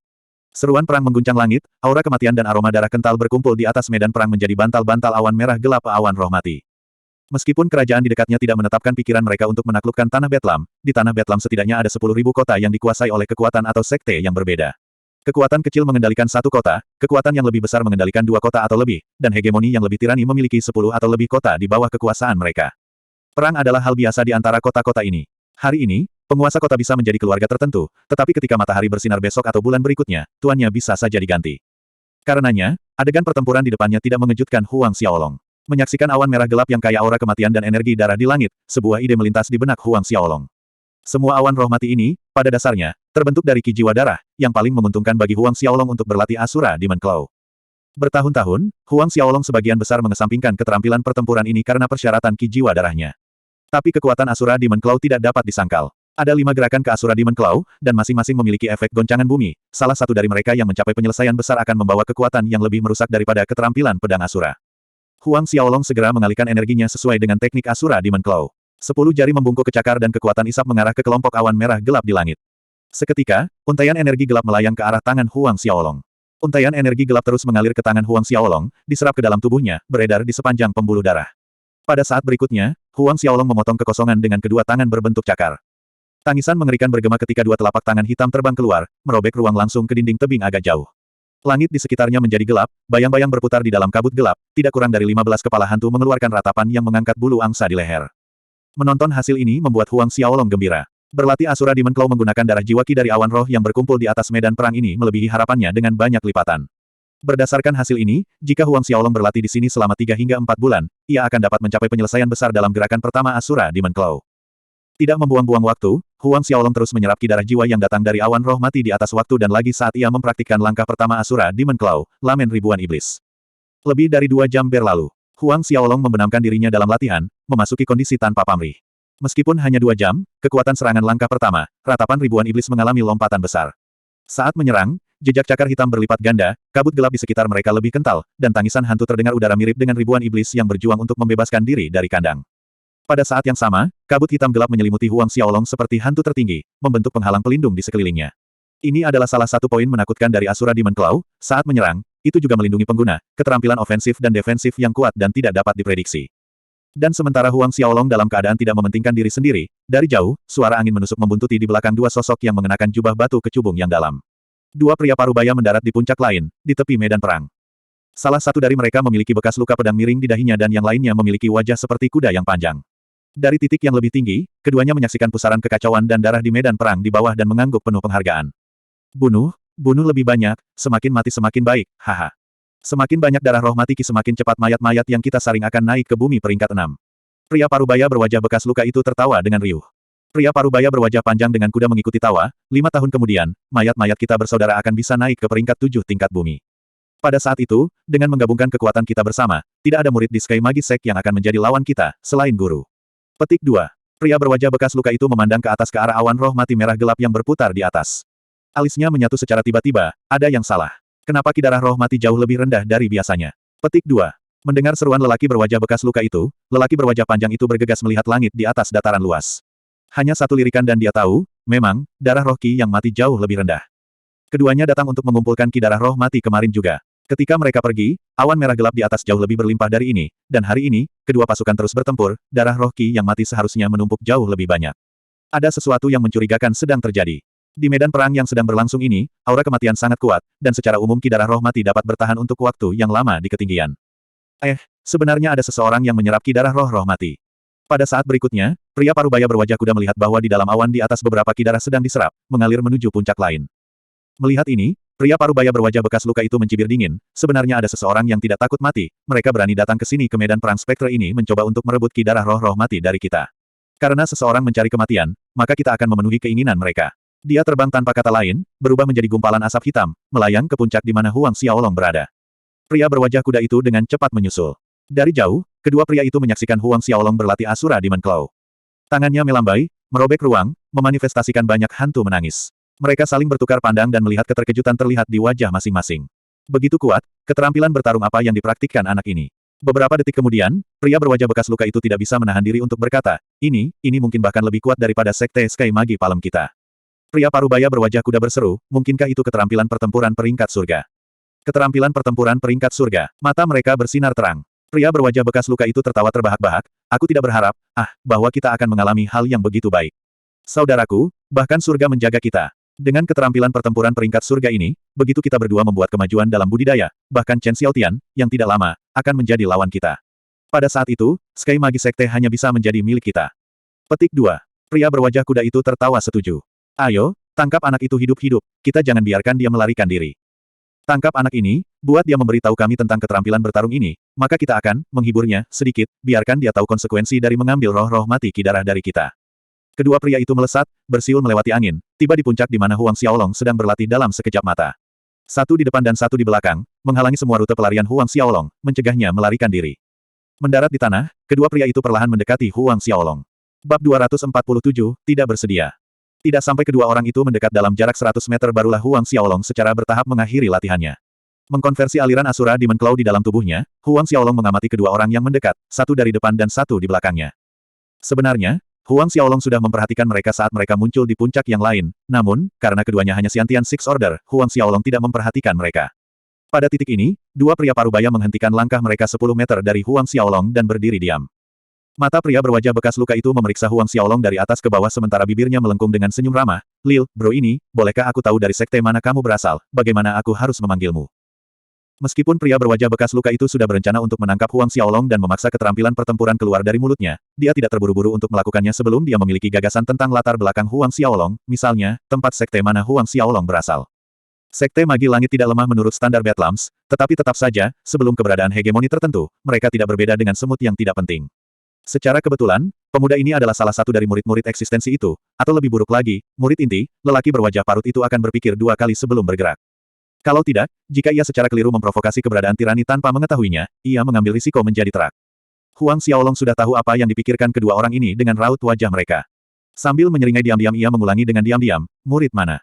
Pria berwajah kuda itu tersenyum ramah, ya, siapa tahu, mungkin Tuan Lil Bro adalah teman lama Tuan kita. Kamu terlalu banyak berpikir, aku bukan bagian dari sekte manapun di tanah Betlam. Huang Xiaolong memotong, jadi, kamu tidak perlu khawatir tentang masalah longgar setelah membunuhku. Kedua pria parubaya yang berwajah bekas luka dan berwajah kuda itu tertegun, tidak ada yang menyangka bahwa Huang Xiaolong begitu, langsung. Bertukar pandangan di antara mereka, ada sedikit keraguan di mata mereka karena perhatian mereka jatuh pada Huang Xiaolong sekali lagi. Bukan milik tanah Betlam. Lalu, dari mana kepercayaan pemuda ini berasal? Keduanya bisa mengatakan bahwa Huang Xiaolong hanyalah seorang Ordo ke-6 Xiantian pertengahan, sedangkan mereka berdua adalah ahli Orde ke-6 Xiantian. Dengan mereka bergabung untuk menyerang, pemuda ini tidak memiliki kesempatan untuk melarikan diri. Buat langkahmu. Sementara keduanya masih bingung, Huang Xiaolong berbicara lagi, aku memberimu satu kesempatan, membiarkanmu melakukan langkah pertama. Mendengar ini, mereka berdua mengerutkan kening saat mereka menatap Huang Xiaolong, kebingungan dan kewaspadaan melonjak saat mereka saling bertukar pandang. Namun, tidak ada yang bergerak. Huang Xiaolong menggelengkan kepalanya dan tersenyum sinis melihat keraguan kedua orang ini. Apakah kalian berdua ingin tahu apakah aku sedang berlatih keterampilan bertarung peringkat surga? Aku bisa memberitahu kamu sekarang, itu memang keterampilan bertarung peringkat surga, dan itu bukan keterampilan pertempuran tingkat rendah tingkat surga. Petik 2. Bukan hanya surga peringkat rendah. Mata mereka bersinar terang. Sebelum mereka menyadari apa yang terjadi, Huang Xiaolong melompat, kedua tangannya membentuk cakar dan menebas ke arah yang berlawanan. Dari serangan Huang Xiaolong, dua bayang-bayang cakar gelap yang besar merobek ruang angkasa, kabut hitam bergulir saat selusin hantu jahat menjerit ganas. Cahaya di sekitarnya terhapus. Menyaksikan dua telapak tangan hitam yang besar menargetkan mereka, pria parubaya yang berwajah bekas luka dan berwajah kuda itu terkejut, langsung melompat kembali untuk menghindar, melepaskan pertempuran ki mereka pada saat yang sama, bertujuan mengepal untuk melawan serangan Huang Xiaolong. Sky Course Fist. Mayat mati. Kedua pria itu berteriak bersamaan. Serangan mereka diselimuti oleh aura kematian yang dapat dipahami, disertai dengan aroma yang memuakkan yang mengering di udara, mirip dengan mayat berusia 100 tahun yang membusuk yang ditelanjangi. Dalam sepersekian detik, jejak tangan mereka bertabrakan dengan jejak telapak tangan Huang Xiaolong. Ledakan. Tumbukan keras bergema seperti gemuruh petir dendam. Arus udara berguncang hebat, meledak di keempat penjuru, pasir dan debu naik ketika garis-garis retak berliku-liku di permukaan puncak, semakin dalam ke celah-celah. Yang paling menakutkan kedua pria itu adalah Asura Demon Claws Huang Xiaolong tidak menghilang setelah tabrakan, sebaliknya mereka melanjutkan ke arah mereka. Tepat ketika mereka ingin berbelok, jejak cakar hitam sudah tiba di depan mereka, memukul tubuh mereka dengan akurat. Keduanya jatuh ke tanah dengan teriakan tragis, mengangkat lapisan debu dan pasir yang lain. Puff! Menabrak tanah, darah menyembur keluar dari mulut mereka, mewarnai tanah kuning kering merah gelap. Kamu tidak bisa. Dua pria menatap Huang Xiaolong dengan ketakutan, ada kejutan, ketidakpercayaan, dan ketakutan yang terlihat di mata mereka. Mereka berdua adalah Ordo ke-6 Xiantian, namun dalam serangan gabungan, mereka yang terluka parah oleh pemuda itu. Huang Xiaolong mendekat perlahan, mengabaikan kejutan di wajah mereka, suaranya yang dingin terdengar, seperti yang aku katakan sebelumnya, aku memberi kamu kesempatan untuk menyerang lebih dulu. Berjuang untuk bangun, mereka buru-buru kembali panik. Kamu, apa yang ingin kamu lakukan? Wajah bekas luka menekan rasa takut di hatinya, meminta Huang Xiaolong keras-keras. Apa yang ingin aku lakukan? Huang Xiaolong menyeringai, apakah kamu tidak ingin menangkapku, dan bertanya padaku tentang keterampilan Asura Demon Claw. Niat mereka terungkap begitu jelas, ketidakpastian melintas di depan mata mereka. Akhirnya mereka sadar bahwa Huang Xiaolong sudah melihat rencana mereka sejak awal.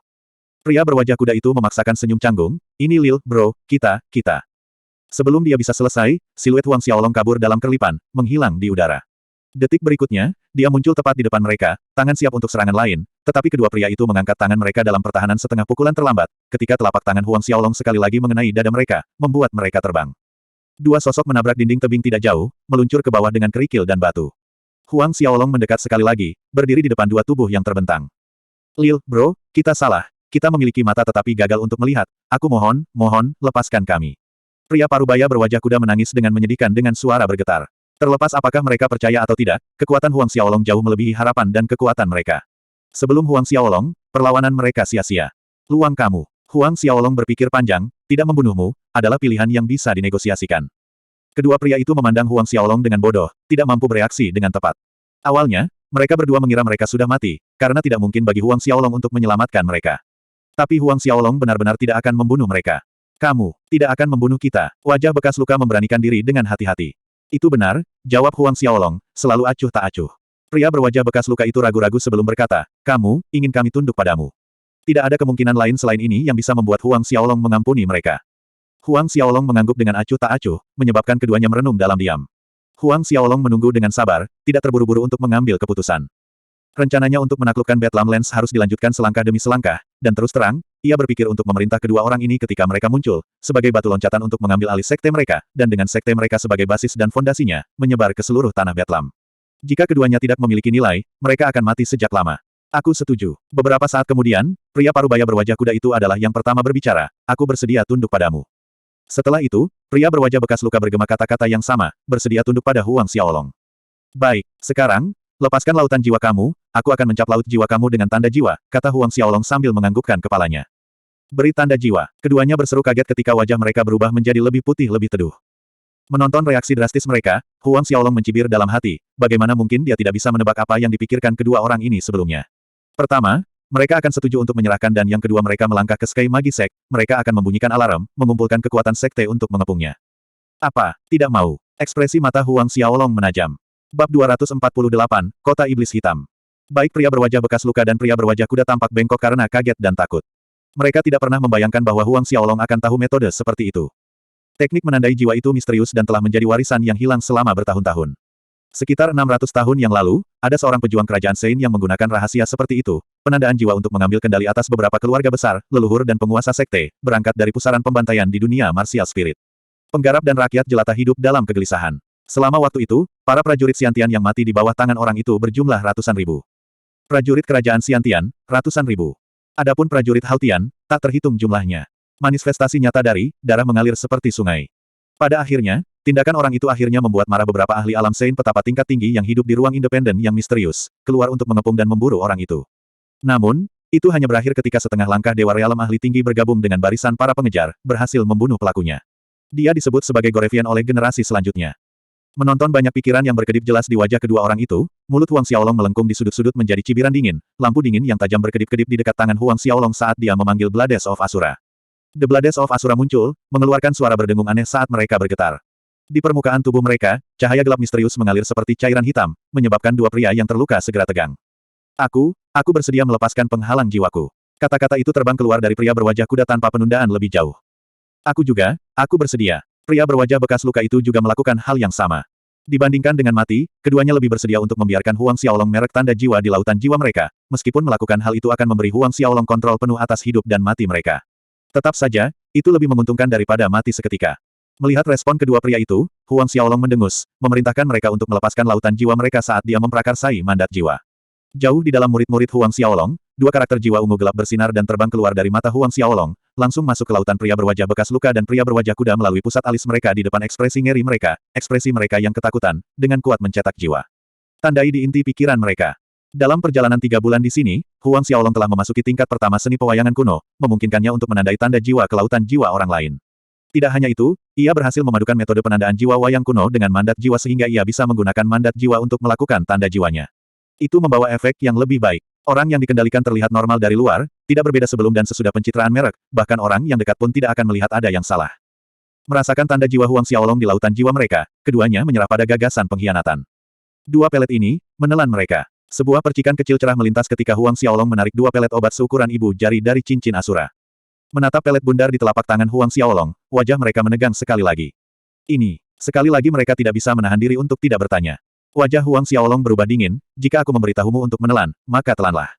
Dengan lambaian, kedua pelet melayang ke telapak tangan mereka. Menatap pelet bundar dan Huang Xiaolong, pria berwajah parut dan berwajah kuda itu sedikit memucat, namun, mereka dengan patuh menelannya. Begitu pelet obat memasuki mulut mereka, energi hangat menyebar ke seluruh tubuh mereka. Mereka jelas merasakan luka di tubuh mereka sembuh dengan cepat, mengetahui bahwa mereka telah keliru dengan niat baik Huang Xiaolong, mengira kedua pelet itu adalah pil racun alih-alih pelet penyembuhan. Mereka memandang Huang Xiaolong dengan bersyukur. Sekarang, bawa aku ke Sky Magi Sekte kamu, ceritakan tentang situasi sekte di jalan. Huang Xiaolong menginstruksikan. Ya, Tuan. Keduanya membungkuk dengan hormat. Huang Xiaolong terbang dan meninggalkan dataran luas, dipimpin oleh bawahannya yang baru direkrut. Adapun Asura Demon Claw, Huang Xiaolong akan datang lagi lain kali. Dalam perjalanan, dua pria parubaya melaporkan situasi Sky Magi Sekte ke Huang Xiaolong. Pria berwajah kuda itu bernama Dusin dan pria berwajah bekas luka pedang itu bernama Deng Guangliang, keduanya adalah tetua Sekte Magi Langit. Selanjutnya, Patriark Sky Magi Sekte, Chen Xiaotian, adalah master mereka. Chen Xiaotian memiliki total 5 murid, dan di antara mereka, kekuatan Dusin dan Deng Guangliang dianggap sebagai yang tertinggi. 3 murid lainnya adalah Xiantian Third Order, Fourth Order, dan 1 di Xiantian Fifth Order. Selain mereka, Sky Magi Sekte memiliki sekitar 130 ahli ranah Xiantian, namun, dalam jumlah itu, hanya 20 dari mereka adalah Xiantian tingkat menengah, dan untuk Xiantian tingkat tinggi, hanya ada 2 orang. Pakar ranah Xiantian tingkat tinggi, salah satunya tidak lain adalah master mereka, Chen Xiaotian, Orde ke-7 Xiantian yang terlambat, sedangkan yang lain adalah Tetua Agung Sekte Langit Magi, Geng Ken, puncak Orde ke-7 Xiantian pertengahan. Ketika subjek mengarah ke roh bela diri Chen Xiaotian, Huang Xiaolong cukup terkejut mengetahui bahwa roh bela diri Chen Xiaotian sebenarnya adalah pohon Winfire. Winfire Tree, roh bela diri tipe alam dari keluarga pohon, semangat bela diri kelas 111. Di dunia martial spirit, munculnya roh bela diri jenis pohon langka, apalagi, itu adalah roh bela diri bakat yang luar biasa.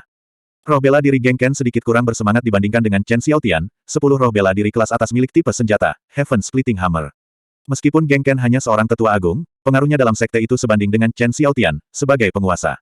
Ada lebih dari 20 tetua di Sky Magi Sekte dan hampir setengah dari mereka adalah anggota Geng Ken, mendengarkan perintahnya. Sebagai kesimpulan, Chen Xiaotian tidak memiliki kendali penuh atas Sky Magi Sekte. Geng Ken, Huang Xiaolong mengulangi nama itu kepada siapapun secara khusus. Kekuatan Geng Ken ini lebih lemah daripada Chen Xiaotian, namun ia berhasil memerintah di setengah dari dukungan untuk berdiri berhadapan dengan Chen Xiaotian. Pasti ada pesona yang berbeda dengannya. Dusin dan Deng Guangliang memimpin Huang Xiaolong, terbang ke utara. 3 jam kemudian, Huang Xiaolong melihat kota granit, dibangun di atas hamparan bukit pasir emas yang luas. Kota itu tidak diragukan lagi besar. Mungkin karena bertahun-tahun menyerah pada penggilingan pasir gurun, tembok-tembok kota tampak berbintik-bintik dan cuaca menjadi usang. Mendekati kota, Huang Xiaolong memperhatikan bahwa bagian atas tembok kota memantulkan cahaya gelap yang tak terhitung jumlahnya, menghiasi dinding kota granit. Huang Xiaolong menduga lampu gelap ini haruslah cipratan darah yang tertinggal selama bertahun-tahun, sekali lagi, hanya sejumlah besar pembantaian yang bisa meninggalkan tanda seperti itu. Orang bisa membayangkan berapa banyak darah orang yang menodai tembok kota ini. Bisa jadi 1 juta, bisa jadi 10 juta. Ini Black Demon City, tanya Huang Xiaolong. Ya, Tuan muda, ini kota iblis hitam. Dusin dan Deng Guangliang keduanya menjawab. Tuan, terdengar canggung di telinga Huang Xiaolong, jadi dia membuat Dusin dan Deng Guangliang mengubah cara mereka merujuknya kepada Tuan muda. The Sky Magi Sekte terletak di Black Demon City. Huang Xiaolong mengangguk saat dia mengikuti keduanya menuju gerbang kota Black Demon City. Oh, itu tetua Dusin dan tetua Deng Guangliang. Ketika mereka mendekati gerbang kota, seseorang yang tampaknya menjadi kapten penjaga kota mendekati Dusin dan Deng Guangliang, menyapa mereka dengan tangan yang ditangkupkan dan senyum. Dia memerintahkan bawahannya untuk membuka gerbang kota, memungkinkan kelompok 3 memasuki kota dengan lancar. Dusin dan Deng Guangliang menganggukkan kepala sedikit ke arah kapten itu, memasuki kota dengan Huang Xiaolong. Memasuki kota, Huang Xiaolong mensurvei kota saat ia berjalan di jalanan. Jalan-jalan di Black Demon City lebarnya sekitar 20 meter, dengan bagian depan toko berjejer di kedua sisi jalan, namun tidak memiliki atmosfer yang ramai dan makmur yang ditemukan di kota Kekaisaran Duanren atau kota besar lainnya dalam hal ini. Sebagian besar pintu dan dinding bagian depan toko ini memiliki bekas luka karena pedang, dan senjata lainnya. Beberapa papan nama depan toko ini sebenarnya terbelah dua, dan di sepanjang jalan, mereka akan menemukan genangan darah sesekali. Bukti bahwa pertempuran baru saja terjadi. Saat Huang Xiaolong berjalan di sepanjang jalan, melihat sekeliling, orang-orang di jalan juga mengamatinya dengan tatapan ingin tahu. Tapi, keingintahuan ini menggigit sejak awal ketika mereka melihat Dusin dan Deng Guangliang di belakangnya. Melihat Dusin dan Deng Guangliang, para pejalan kaki dengan cepat bergegas pergi ketakutan. Dusin dan Deng Guangliang mengenakan jubah Sky Magi Sect Elders, dan di sini di Black Demon City, Sky Magi Sect adalah salah satu dari 3 kekuatan hegemoni. Bab 249, Hantu Bayangan Sekte. Dengan Dusin dan Deng Guangliang mengikuti di belakangnya, tidak ada yang berani mencari masalah dengan Huang Xiaolong. Jika tidak, akan ada selusin contoh orang yang datang untuk menyambut Huang Xiaolong dengan niat baik hati, di kota baru. Sepanjang waktu, dari pengamatan Huang Xiaolong, mayoritas penduduk kota iblis hitam ini memancarkan aura membunuh yang kuat dan aroma darah yang deras. Tentu saja, sebagian besar dari mereka memiliki budidaya pertempuran Qi yang cukup tinggi. Bahkan anak-anak kecil yang berlarian di jalanan memancarkan temperamen liar. Tidak diragukan lagi, mereka yang berhasil bertahan hidup di tanah Betlam bukanlah karakter yang mudah. Di Betlam Lands, kamu tidak bisa bersikap baik. Jadilah, aku mohon, jangan bunuh aku. Sama seperti Huang Xiaolong terus berjalan dengan tenang, di depan di jalan yang sama, terjadi gangguan. Menatap, Huang Xiaolong bertemu dengan adegan seorang pria berotot berlutut, menangis minta ampun di hadapan seorang wanita. Wanita ini membelakangi Huang Xiaolong, oleh karena itu dia tidak dapat melihat wajahnya. Tetap saja, punggung wanita ini adalah pemandangannya sendiri, tinggi dan ramping, dengan lekukan yang memalukan. Sementara lelaki berotot itu berlutut memohon belas kasihan, wanita itu perlahan-lahan mencabut pedang panjangnya dari sarung yang tergantung di pinggangnya. Bilahnya memantulkan sinar matahari, memancarkan cahaya biru zamrud yang dingin. Menyaksikan tindakan wanita itu, rasa takut mengambil alih pria berotot itu, mengetuk kepalanya ke jalan secara intensif ketika dia terus memohon, jangan bunuh aku tahu kesalahanku, aku tidak akan berani lagi. Pada saat yang tepat ketika suara pria itu jatuh, pergelangan tangan wanita itu berbalik, pedang panjang di tangannya membuat lengkungan yang mempesona dan tangisan pria pemberani itu berhenti selamanya. Sebuah jari terangkat setengah menunjuk ke arah wanita itu, tetapi tubuh pria itu bergoyang ke samping, jatuh ke jalan. Baru saat itulah darah menyembur keluar dari tenggorokan pria itu, melukiskan vas merah di trotoar. Pejalan kaki berkumpul agak jauh, menonton seperti kerumunan penonton di sebuah pertunjukan, ada suara berbicara dan tawa seolah-olah acara semacam ini adalah norma bagi mereka. Setelah membunuh pria berotot itu, wanita itu bahkan tidak melirik mayatnya, dia berbalik dan pergi tanpa sepatah kata pun. Ketika dia berbalik, Huang Xiaolong melihat sekilas wajah wanita itu cantik, tapi dingin. Saat wanita itu pergi, matanya menyapu wajah Huang Xiaolong. Ada kejutan sesaat ketika dia melihat Dusin dan Deng Guangliang tepat di belakangnya, tetapi itu hanya sesaat dan hilang ketika dia melewati Huang Xiaolong. Hati Huang Xiaolong menegang, wanita ini tidak begitu sederhana, kekuatannya setara dengannya, setidaknya, Orde ke-7. Wanita itu mungkin seseorang dari Ghost Shadow Sect. Setelah wanita itu menghilang, Dusin melangkah lebih dekat ke Huang Xiaolong dan menjelaskan. Ghost Shadow Sect. Huang Xiaolong bingung. Ya, Tuan Muda, kekuatan Ghost Shadow Sect di Betlam Lands tidak lebih lemah dari Sky Magi Sect kami. Sejujurnya, mereka sedikit lebih kuat dari kita. Deng Guangliang menambahkan, The Ghost Shadow Sect Sovereign adalah pakar 8 Orde Xiantian, dan wanita itu sebelumnya harus menjadi murid Ghost Sect Sovereign Guiying. Markas besar mereka terletak di Blood River City, tidak jauh dari kota Black Demon kami. Petik 2. Huang Xiaolong mengangguk. Blood River City bukan. Setelah dia menguasai Black Demon City, kota-kota di sekitar Black Demon City akan menjadi yang berikutnya. Segera, Dusin dan Deng Guangliang membawa Huang Xiaolong ke rumah mereka. Memiliki rumah pribadi di kota utama seperti Black Demon City adalah simbol kekuatan dan kekuasaan. Secara umum, hanya ahli pertengahan Xiantian dengan status, seperti Dusin dan Deng Guangliang, yang dapat memiliki tanah pribadi di Black Demon City. Pakar Xiantian dengan budidaya rendah dan status, paling banyak, bisa memiliki halaman kecil.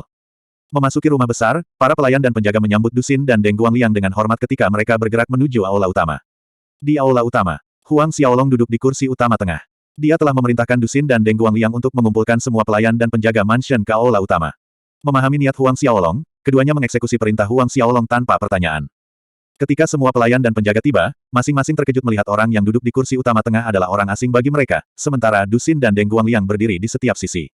Dengan mereka semua berkumpul, Dusin secara singkat memperkenalkan Huang Xiaolong kepada para pelayan dan penjaga. Tentu saja, itu dilakukan dengan mengaburkan detail latar belakang Huang Xiaolong.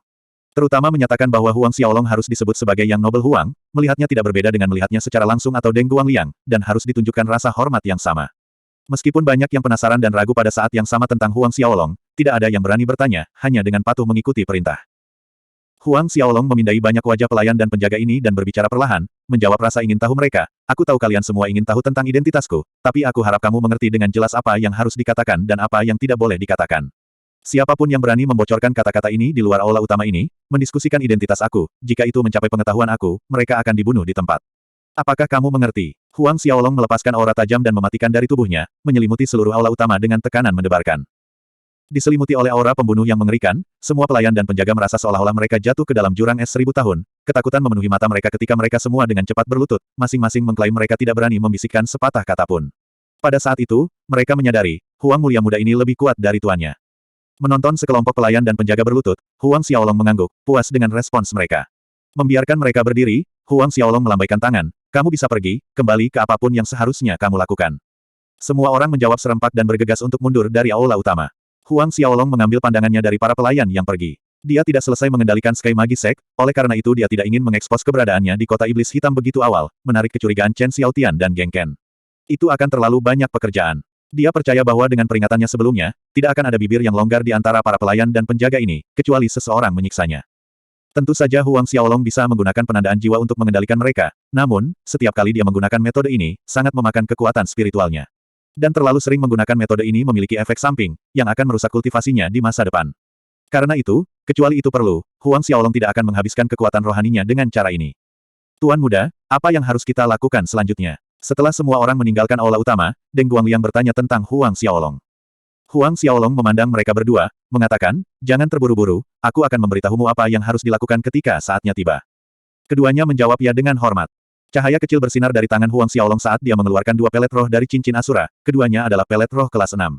Dengan itu, dia menjentikkan dua pelet ke arah telapak tangan Dusin dan Deng Guangliang. Seketika, aroma memikat melayang ke hidung Dusin dan Deng Guangliang. Pelet roh kelas 6. Keduanya berseru terkejut melihat pelet di tangan mereka. Bahkan di tanah Betlam, pelet roh kelas 6 sulit didapat. Tuan muda, ini, apakah menghadiahi kita? Dusin tidak yakin dan memberanikan diri dengan hati-hati. Huang Xiaolong mengangguk, berperforma baik di masa depan, kamu akan memiliki lebih banyak dari pelet roh kelas 6 ini. Meskipun Huang Xiaolong mencap laut jiwanya dengan tanda jiwanya, memaksa mereka untuk tidak memiliki pilihan lain selain mendengarkan perintahnya. Huang Xiaolong adalah seseorang yang memiliki perbedaan yang jelas antara hadiah dan hukuman. Dengan orang-orang yang layak diberi hadiah, dia tidak akan pelit. Selain itu, bagi yang lain, memurnikan pelet kelas 6 adalah tugas yang sulit, tetapi itu tidak berlaku untuk Huang Xiaolong, yang memiliki kuali 1000 binatang di dalam pagoda harta karun Linglong. Terima kasih banyak, Tuan Muda. Kami pasti akan melaksanakan semua perintah Tuan Muda, melakukan upaya terbaik kami untuk Tuan Muda sampai hari kami sekarat. Dusin dan Deng Guangliang berlutut dan bersujud saat bersumpah. Kata-kata yang diucapkan itu jujur dan tulus. Huang Xiaolong mengangguk dan membiarkan mereka pergi sekarang. Dia akan memberi mereka instruksi nanti. Huang Xiaolong sudah punya rencana tentang cara mengambil alih Sky Magi Sect. Bab 250, mengontrol boneka raksasa. Maka, Huang Xiaolong tinggal di rumah Dusin dan Deng Guangliang dan mulai berkultivasi. Untuk saat ini, Huang Xiaolong tidak terburu-buru untuk mengambil alih dan mengendalikan Sky Magi Sect. Pada saat-saat seperti ini, tidak pernah merupakan ide yang baik untuk terburu-buru, bahkan jika dia menginginkannya. Kalau tidak, itu hanya akan memperburuk masalah, menyebabkan dia jatuh tersungkur. Huang Xiaolong harus terlebih dahulu memulihkan kekuatan spiritualnya setelah memberi tanda pada Dusin dan Deng Guangliang, itu telah menghabiskan sebagian besar kekuatan spiritualnya. 7 hari berlalu dengan cepat. Selama 7 hari terakhir, semuanya berjalan seperti biasa di dalam mansion. Karena peringatan keras dari Huang Xiaolong pada hari pertama, tidak ada pelayan yang berani berbicara tentang dia kepada orang luar atau telah berdiskusi di antara mereka sendiri. Dengan demikian, kedatangan Huang Xiaolong luput dari perhatian Chen Xiaotian dan Geng Ken dari Sky Magi Sect. Ini memberi Huang Xiaolong waktu untuk mengolah teknik wayang kuno dan mandat jiwa dengan damai. 7 hari cukup bagi Huang Xiaolong untuk pulih sepenuhnya dari kekuatan spiritualnya yang terlalu banyak, dan bahkan menjadi lebih kuat, yang membuat Huang Xiaolong memperhatikan poin penting. Berkultivasi untuk memulihkan kekuatan spiritual setelah kelelahan sebenarnya membantu kekuatan spiritualnya tumbuh lebih cepat. Penemuan ini membuat Huang Xiaolong gembira. Dengan kekuatan spiritualnya yang melimpah lagi, Huang Xiaolong memasuki lapisan ketiga pagoda harta karun Linglong dan mendekati altar pengorbanan. Di altar, 19 boneka raksasa yang tampak tertinggi masih duduk dalam pose meditasi yang sama. Meskipun Huang Xiaolong telah mencapai tingkat pertama dari teknik wayang kuno, memberinya kemampuan untuk menandai makhluk hidup lainnya dengan tanda jiwa, ia belum mencoba memanipulasi salah satu dari 19 boneka raksasa ini. Sekarang Huang Xiaolong bertujuan untuk mengambil alih Sky Magi Sect, itu sangat meningkatkan peluangnya jika dia berhasil mengendalikan boneka raksasa ini sebagai pembantunya. Berjalan ke altar pengorbanan, Huang Xiaolong memandang boneka di barisan depan yang paling jauh darinya, di sudut kiri. Menurut tulisan-tulisan suku Linglong kuno di altar pengorbanan, seseorang harus mengikuti perintah tertentu jika mereka ingin mengaktifkan dan mengendalikan boneka-boneka ini. Boneka di tepi barisan depan itu adalah yang pertama. Datang berhenti di depan boneka pertama, Huang Xiaolong menjalankan seni wayang kuno.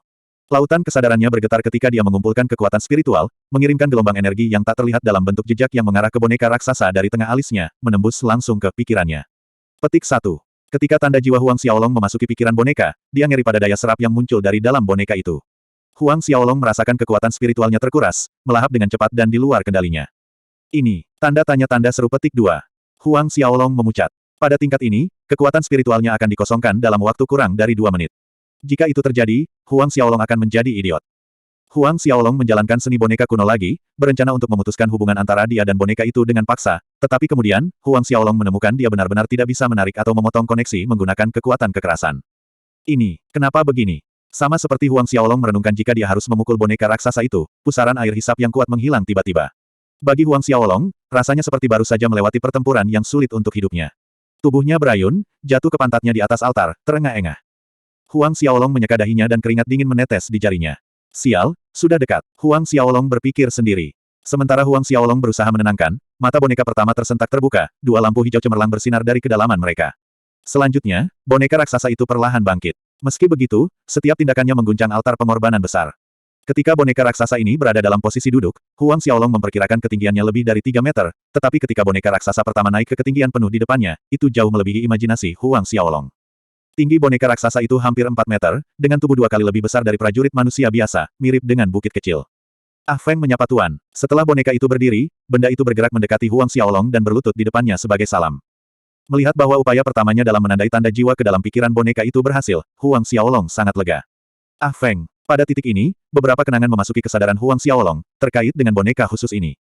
Kekuatan boneka pertama telah mencapai Orde ke-6 Xiantian awal. Namun, karena itu dimurnikan dari suku raksasa kuno, pertahanan tubuhnya dan kekuatan kasar sepenuhnya pada tingkat yang lain. Oleh karena itu, meskipun itu hanya Orde ke-6 Xiantian awal, boneka ini lebih kuat dari 2 Orde ke-6 Xiantian akhir seperti Du Xin dan Deng Guangliang disatukan. Mata Huang Xiaolong berbinar. 19 boneka raksasa tertinggi. Saat urutan bergerak ke belakang, kekuatan setiap boneka lebih tinggi dari yang sebelumnya. Jika boneka raksasa tertinggi pertama adalah Orde ke-6 Xiantian awal, lalu bagaimana dengan yang kedua dan yang ketiga? Sejauh mana kekuatan mereka akan mencapai? Hati Huang Xiaolong melonjak dengan antisipasi. Bangun! Huang Xiaolong memerintahkan Ah Feng. Alih-alih bergegas mengendalikan boneka kedua, Huang Xiaolong duduk dan mulai memulihkan kekuatan spiritualnya yang hampir habis. 3 hari dan 3 malam kemudian, Huang Xiaolong kembali ke bentuk puncak. Sekali lagi, dia memperhatikan bahwa kekuatan rohaninya telah tumbuh jauh lebih kuat setelah pulih. Sepanjang waktu dia memulihkan diri, boneka raksasa pertama, Ah Feng, berdiri dekat dengan Huang Xiaolong, melindungi dia. Setelah kekuatan rohaninya pulih, Huang Xiaolong berdiri di depan boneka raksasa kedua. Boneka kedua tampaknya perempuan, tetapi penampilannya sama menakutkannya dengan boneka pertama.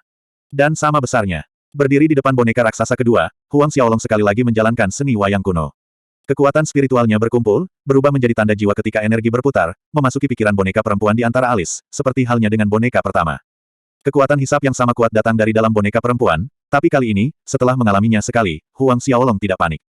Beberapa saat kemudian, kekuatan hisap menghilang seperti sebelumnya. Namun, jumlah kekuatan spiritual yang dicuri oleh boneka kedua melebihi yang pertama. Menyinggung situasi dari penemuan ini, Huang Xiaolong menduga bahwa, paling-paling, dia bisa mengendalikan 4 boneka raksasa dengan tingkat kekuatan spiritualnya saat ini. Lebih dari itu, kekuatan rohaninya tidak akan dapat mendukung jika dia mencoba mengendalikan boneka raksasa kelima juga. Mendapatkan boneka kedua, Huang Xiaolong menghabiskan beberapa hari berikutnya memulihkan kekuatan rohaninya, bersiap untuk memasukkan tanda jiwa ke dalam boneka raksasa ketiga. Proses berulang dengan boneka raksasa keempat dan Huang Xiaolong berhenti setelah itu. Boneka raksasa pertama adalah Orde ke-6 Xiantian awal, boneka kedua adalah Orde ke-6 Xiantian, boneka ketiga adalah Orde ke-6 Xiantian, sedangkan boneka raksasa keempat adalah Orde ke-6 Xiantian akhir. Meskipun untuk saat ini, Huang Xiaolong hanya bisa mengendalikan 4 boneka raksasa, itu sudah cukup untuk tujuannya. Membawa keempat boneka raksasa ini bermain, rencana Huang Xiaolong untuk mengambil alih Sky Magi Sek baru saja menjadi jauh lebih lancar. Awalnya, melawan Chen Xiaotian dan Geng Ken, dia tidak memiliki pemahaman penuh untuk mengalahkan mereka, namun, dengan keempat boneka raksasa ini, mereka berdua tidak lagi menjadi masalah. Dengan itu, Huang Xiaolong keluar dari pagoda harta karun Linglong. Adapun 4 boneka raksasa, Huang Xiaolong meninggalkan mereka di dalam pagoda, di mana ia bisa dengan mudah memanggil mereka keluar jika perlu. Muncul dari pagoda harta karun Linglong, Huang Xiaolong memanggil Du Xin dan Deng Guangliang, menyuruh mereka mengadakan perjamuan besok malam dan mengundang ketiga saudara bruder mereka. Ya, Tuan Muda. Du Xin dan Deng Guangliang menjawab dengan hormat, sadar bahwa Huang Xiaolong siap untuk bergerak. Rencana Huang Xiaolong adalah untuk mengontrol tetua sekte magi sekte secara langsung sebelum berurusan dengan Chen Xiaotian dan Geng Ken pada akhirnya. Ketika keduanya dan tetua magi sekte langit berada di bawah kendalinya, sekte langit magi akan menjadi milik Huang Xiaolong. There are no more articles to read.